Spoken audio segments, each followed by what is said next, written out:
welcome back to another episode of Tea-nage Wasteland. I think this is the 11th one now? Not positive. I'll know by the time I upload this. But anyway, so this week we're doing the Bigelow Green Tea Classic. There's a reason that I'm showing off the tea bag because dumbass me, while I was setting up, kind of accidentally stepped on the box because I put it down next to this table. Actually, let's be very honest, I didn't step on it, I sat on it. Yeah. So, well, now I feel like a fat ass, but let's just get into it. So, I'm gonna go ahead and open this up and get it steeping before anything else, so it has time to do that. But yeah, so first things first, must do the sniff test. I mean, it's not like this is the first time I've had this, but that just smells so nice. It's so nice.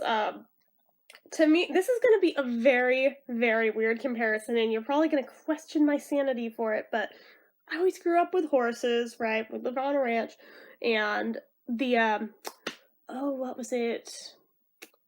The grain for the horses that we had smelled a lot like this green tea does, and I always thought that particular grain just smelled amazing. Obviously, I didn't personally eat it.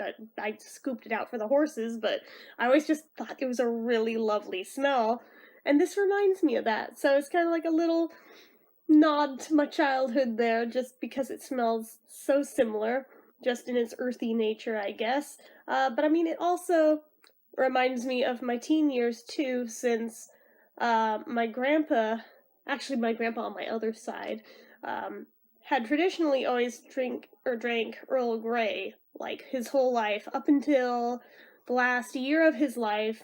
He had lung cancer, stage 4, and he turned to natural therapy. And this holistic practitioner basically put him on, like, the most strict diet on the face of the planet. No sugars, no all sorts of weird things for him, which really, really rigid to stick to. But one big thing that he pretty much made clear was don't drink anything except green tea. So he had boxes upon boxes upon boxes of this just stacked up. He thought he was going to kick cancer's ass. Didn't work out that way, but so when he died, because I was the only other real big tea drinker in the family besides my Nana, but for her, it just made her cry to look at it because it just reminded her of him.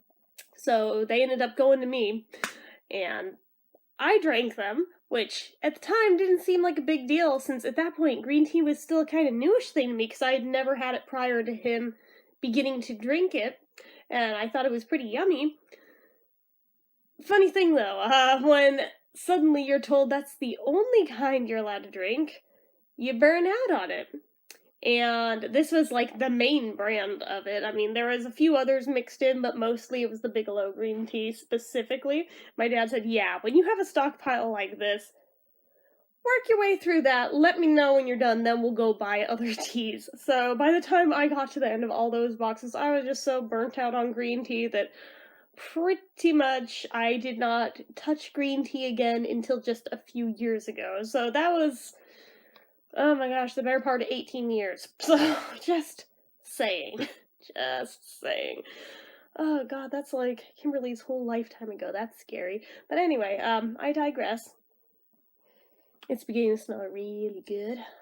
The water is now smelling, well, I guess the tea, not water, is smelling like the tea bag. Sometimes it's different in the cup than it is in the bag before steeping and after steeping. I'm not quite sure why that is, and whereas other ones, it smells pretty much exactly the same in both. This one is one of those where it smells pretty much exactly the same in both. So, I'm gonna go ahead and read on here. Our signature green blend enlivens the earthy flavors of this delicate tea. Healthy antioxidants, all natural.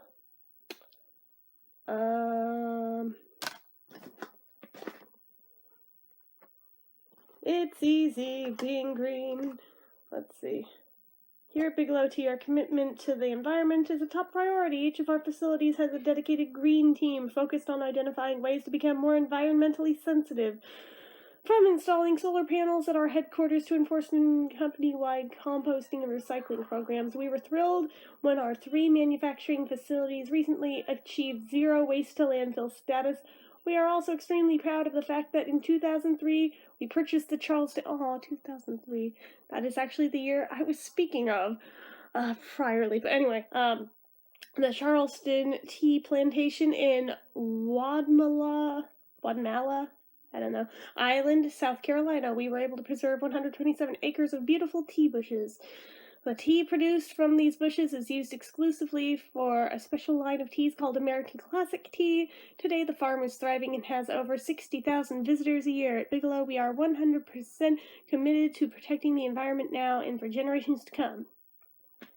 Definitely thought this was going to be a thing about green tea specifically, but once I started reading it, I had to commit to it, so, oh, okay.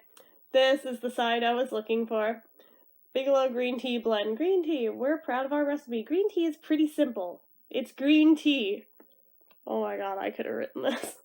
What makes ours so special is that we use only hand-picked tea from high elevation gardens, and then we gently process it, bringing out that natural flavor people have been enjoying for centuries. Our tea is not harsh, not too grassy, but smooth and very delicate. Easy to drink and enjoy the whole cup. Ingredients: green tea. The end. That's the ingredients, literally. That's kind of awesome. Let's see. Ooh, the caffeometer. It has less caffeine than coffee or black tea, but it has more than herbal or decaf tea. It has 25 to 50 milligrams of caffeine, whereas black tea has 30 to 60 and coffee has 100 to 120. So 2 or 3 cups of this and you'll be about on par with coffee.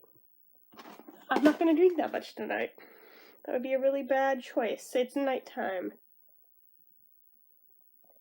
Okay, so I think that's about as steeped as we need.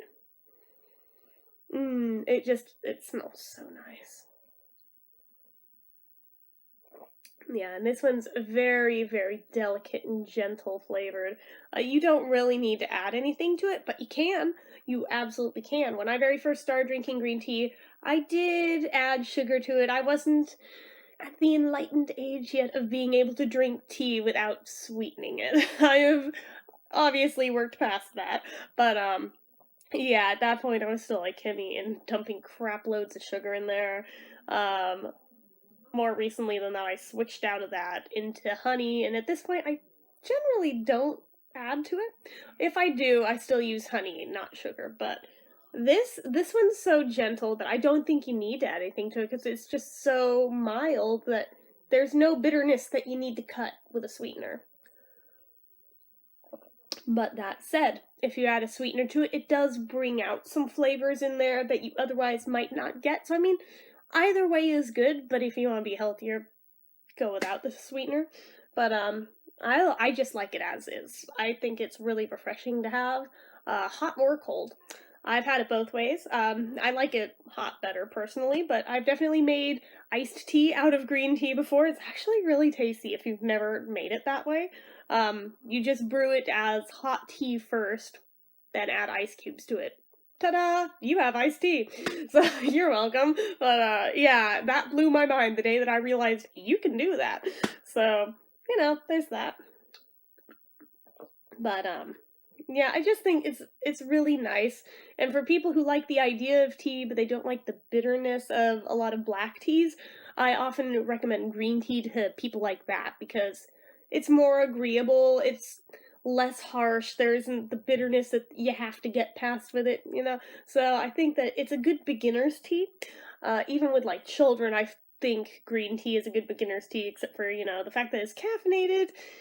Use your discretion if you are comfortable giving caffeine to children. If they are hyperactive children, I would not recommend this.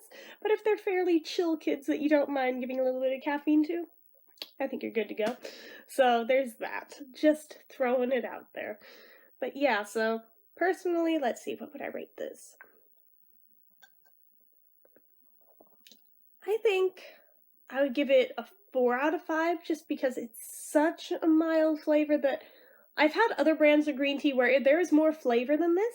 This is just, Bigelow is just so delicate that it's almost not there. But at the same time, it doesn't have that bitter bite that certain other ones with more flavor do have, you know? So, I mean, there's always a trade-off.